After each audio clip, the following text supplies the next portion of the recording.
Welcome to the Adobe Audition tutorial. In this section of the tutorial, we're going to walk through actually creating a sound file. In this case, we'll record a voice file. To do that, we'll assume that your microphone or whatever device it is hooked up to your computer. You can see the other sections of the tutorial for the ways to do that. And to start recording, first you need to have a new file. So we'll choose the File menu and say New. This gives us three options here. The sample rate, 44,100 hertz per second.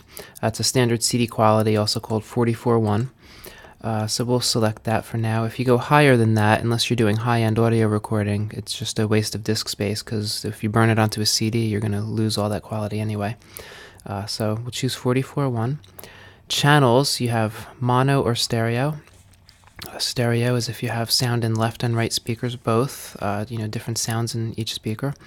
Mono is the same sound in each speaker. In this case, it's just a voice recording, and so we're just going to use a mono sound. Resolution, 16-bit is a standard CD quality sound, so we'll leave it there. And again, if you choose 32-bit, that's really only for very high-end audio recording. So we'll say OK. Now this Audition gives us a blank work area.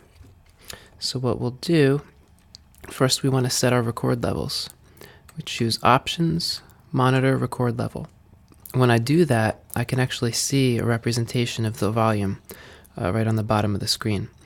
You want the lights here to be as close to the 0 mark as you can get it without actually touching it.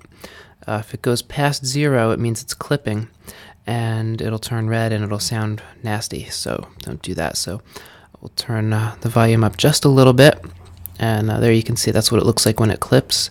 That little light at the right there will stay red when you're clipping, just to let you know something bad happened. So if you click on it, it goes away. So we'll leave the volume levels right about here. This is a safe range. It's hitting the yellow and orange, but not red, so we're good.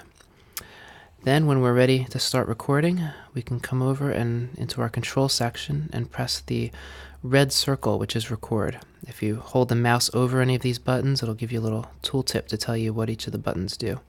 So if you're not sure, try that. So we'll hit record, and then we'll start counting to 10. 1, 2, 3, 4, 5, 6, 7, 8, 9, 10. When we're done recording, we can press the stop button, which is this green square.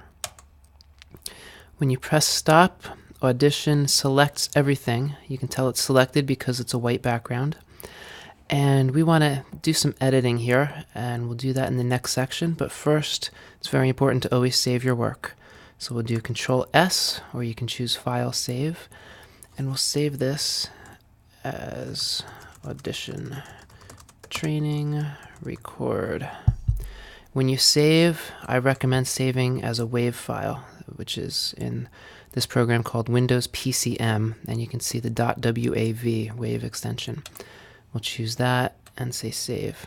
The reason we choose the WAV format is because it's an uncompressed format, so it doesn't lose any of the samples when you save it. And we will pick up from here in the next section.